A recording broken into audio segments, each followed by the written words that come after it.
اور ہم نے موسیٰ کو اپنی نشانیاں اور دلیل روشن دے کر بھیجا، یعنی فرعون اور حامان اور قارون کی طرف، تو ان لوگوں نے کہا کہ یہ تو جادوگر ہے، جھوٹا۔ غرض جب وہ ان کے پاس ہماری طرف سے حق لے کر پہنچے تو وہ کہنے لگے کہ جو لوگ اس کے ساتھ اللہ پر ایمان لائے ہیں ان کے بیٹوں کو قتل کر دو اور بیٹیوں کو زندہ رہنے دو۔ اور کافروں کی تدبیریں بے ٹھکانے ہوتی ہیں۔ اور فرعون بولا کہ مجھے چھوڑو کہ موسیٰ کو قتل کر دوں اور وہ اپنے پروردگار کو بلا لے، مجھے ڈر ہے کہ وہ کہیں تمہارے دین کو نہ بدل دے یا ملک میں فساد نہ پیدا کر دے۔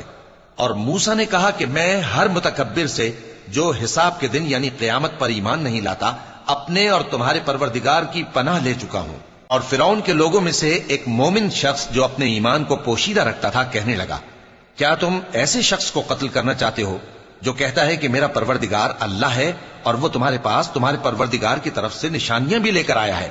اور اگر وہ جھوٹا ہوگا تو اس کے جھوٹ کا ضرر اسی کو ہوگا، اور اگر سچا ہوگا تو کوئی سا عذاب جس کا وہ تم سے وعدہ کرتا ہے تم پر واقع ہو کر رہے گا۔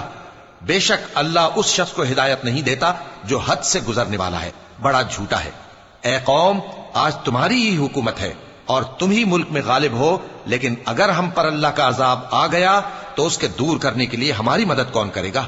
فرعون نے کہا کہ میں تمہیں وہی بات سجھاتا ہوں جو مجھے سوجھی ہے اور وہی راہ بتاتا ہوں جس میں بھلائی ہے۔